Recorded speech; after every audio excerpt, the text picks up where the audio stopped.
Look, I need to start this report by saying that I have been a xenobiologist for the Galactic Council for 217 cycles. 217 cycles.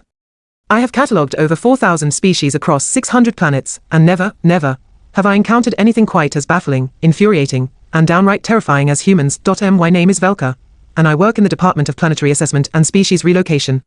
Fancy title, right?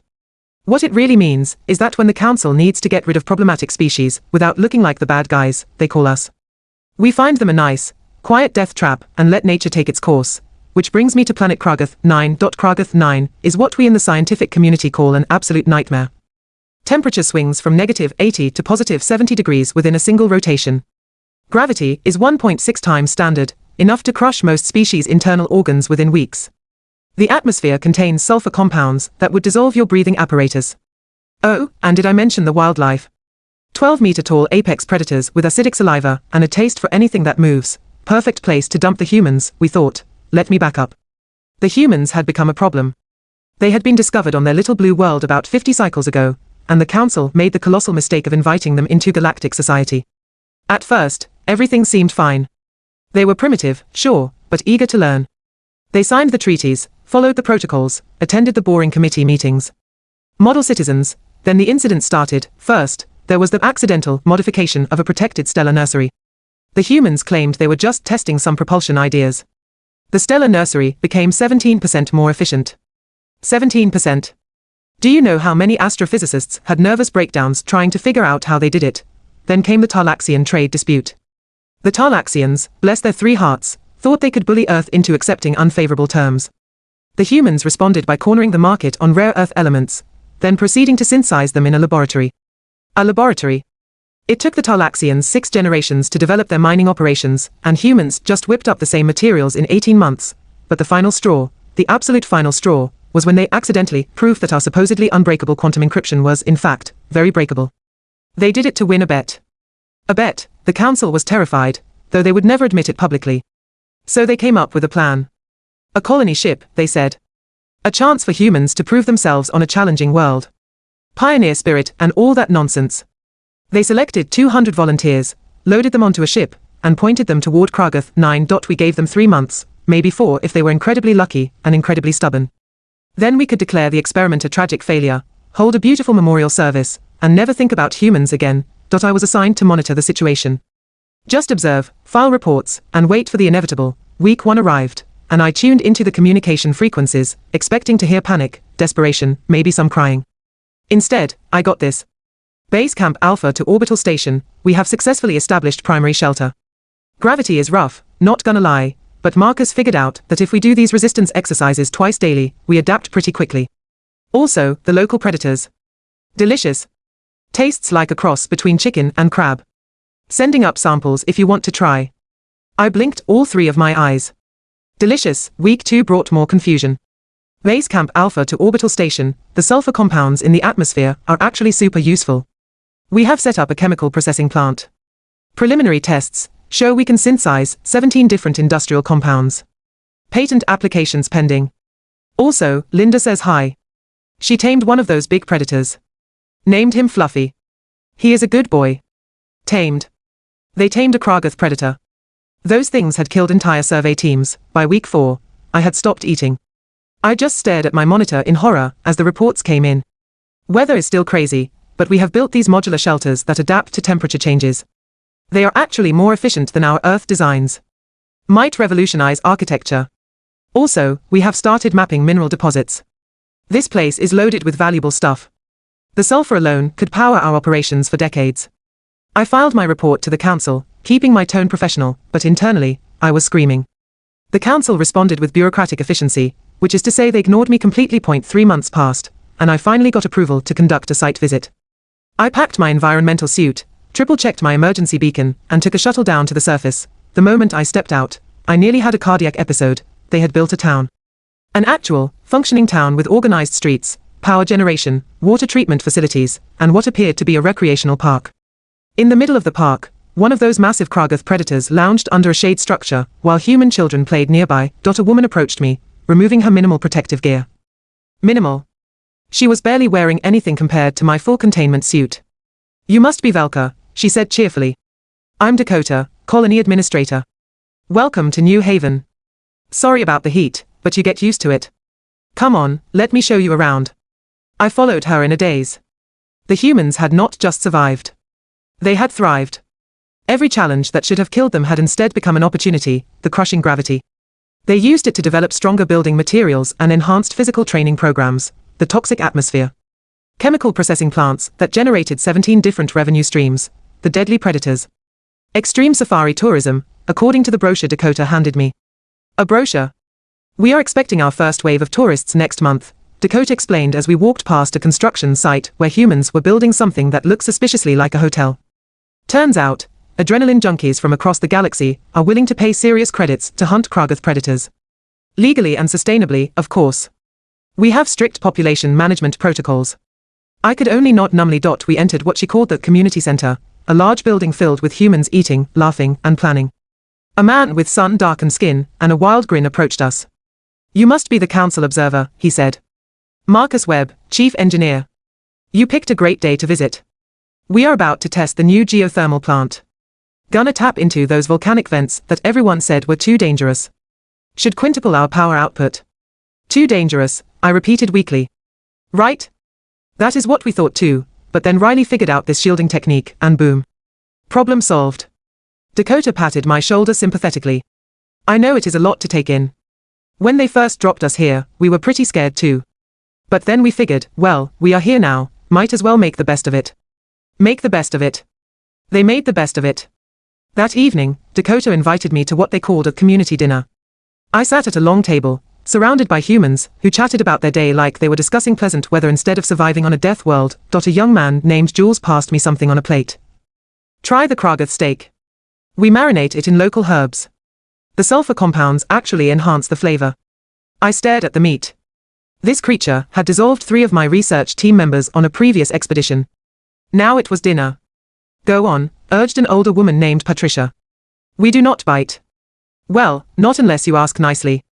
She laughed at her own joke, and others joined in. I took a small bite. My taste receptors exploded with flavor. It was, I hate to admit, the best thing I had ever eaten. See? Not so bad. Dakota said, grinning. Now, let me tell you about our 5-year plan. We are projecting a population of 2,000 within 18 months. We have identified 6 additional settlement sites. The council gave us one tiny zone, but this planet has enough habitable area for dozens of colonies. Habitable, I muttered. You keep using that word. Well, yeah. Marcus cut in, gesturing with his fork. I mean, sure, it took some adjusting. Petra broke her leg in the first week, because of the gravity. Miguel got a sulfur burn from not wearing proper protection. But we adapted. That is kind of our thing. A man named Vincent, who I learned was the chief biologist, leaned forward excitedly. The ecosystem here is fascinating. The predators are actually part of a complex food chain that we are only beginning to understand. We have catalogued over 600 species so far, and every single one has potential applications. Medical, industrial, agricultural. This place is a goldmine. You are supposed to be dead, I said quietly. The table went silent. Everyone stared at me. Excuse me. Dakota said, her smile fading. I realized I had spoken out loud. My translator must have malfunctioned from stress. But the words were out now, so I continued. This was supposed to kill you. The council sent you here to die. Kragath 9 was chosen specifically because nothing could survive here. You were a problem that needed to disappear quietly. The silence stretched on. Then Marcus started laughing. Just a chuckle at first, but it grew into full-bellied laughter. Soon, the entire table joined in. Oh, man. Marcus gasped between laughs. That explains so much. The crappy supplies, the incomplete data files, the absolute garbage landing coordinates. We thought the council was just incompetent. We had a betting pool, Jules added, wiping tears from his eyes.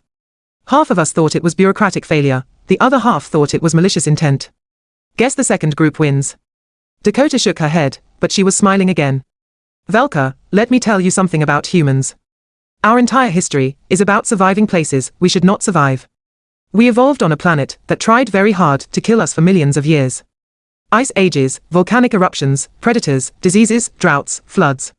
Every single challenge just made us meaner and more stubborn. Meaner and more creative, Patricia corrected. Do not forget creative. Right, creative, Dakota agreed. You think dropping us on a hostile planet is punishment? Half our ancestors chose to cross frozen wastelands and burning deserts just to see what was on the other side. This? She gestured around the community center. This is practically a vacation. I felt something cold settle in my stomach. Not fear exactly, but a growing certainty that the council had made a terrible mistake. So what now? I asked. What are you going to do when the council realizes you have not died? Dakota exchanged glances with the others. Well, that is actually why we are glad you are here. We need to negotiate some new terms. New terms? Vincent pulled out a tablet and slid it across the table. We have been doing surveys. Kragath 9 has mineral deposits worth approximately 47 trillion credits. The unique compounds in the atmosphere have medical applications that could revolutionize healthcare across the galaxy. And the tourist potential alone could generate billions annually. We are willing to give the council a 15% stake in all operations, Dakota continued.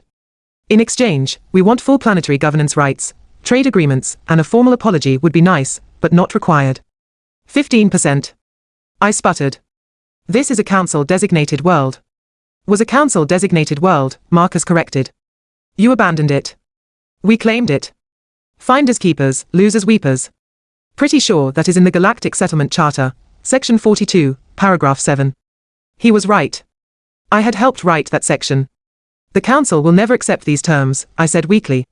Then we will go independent, Dakota said with a shrug. We have already had inquiries from the Tarlaxian Empire, the Xenon Collective, and 3 other major factions. Apparently, everyone is very interested in what humanity can do with the whole planet to ourselves. No restrictions, no oversight, just pure human ingenuity. The cold feeling in my stomach became ice. The council's worst nightmare was not humans dying. It was humans succeeding without them. I will convey your terms, I said quietly. The dinner continued, but I barely tasted the food. My mind raced through scenarios, political calculations, possible outcomes. None of them ended well for the council. The next morning, Dakota walked me back to my shuttle. Construction crews were already working on new buildings. Children played in the streets, laughing despite the oppressive gravity. A tamed Kragath predator dozed in the morning sun. You know what the funny thing is? Dakota said as we reached the landing pad. We actually like it here. Yeah, it is challenging, but that just makes it interesting. We have purpose, community, freedom to build something new. This was supposed to be our grave, but you accidentally gave us paradise. I climbed into my shuttle, my environmental suit feeling ridiculous next to her casual clothing. I will deliver your message, I said. But I cannot promise anything. We know, she replied. But hey, if things go south with the council, we will be fine. We are humans. Surviving the unsurvivable is literally what we do. As my shuttle lifted off, I watched New Haven shrink below me. The town that should not exist, populated by the species that refused to die. I drafted my report during the flight back. I included everything. The successful colony, the thriving economy, the tamed predators, the tourism brochure. I attached detailed scans, financial projections, and Dakota's negotiation terms. The council response came within hours. 3 words. Schedule emergency session. 2 weeks later, I sat in the council chambers, watching the galaxy's most powerful beings argue about what to do with humanity. Some wanted military action.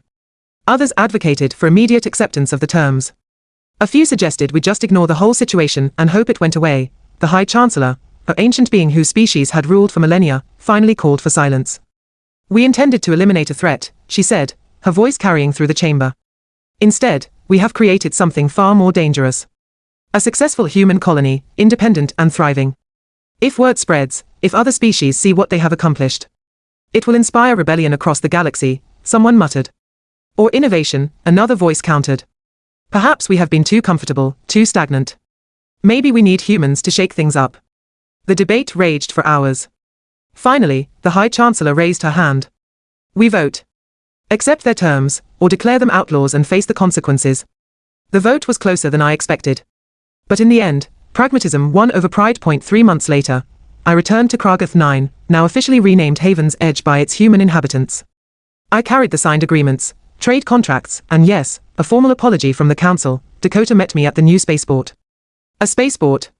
They had built a full commercial spaceport in 3 months. Welcome back, Velka, she said warmly. I see you brought good news. The council accepts your terms, I said, handing her the documents. Haven's Edge is now a recognized human colony world with full governance rights. Excellent. She grinned. Wait until you see what we have built since your last visit. We have a university, 3 research facilities, and a theme park. Yes, a theme park. Extreme sports and predator encounters. It is going to be amazing. I looked around at the bustling spaceport, the happy colonists, the impossible city rising from a world meant to destroy them.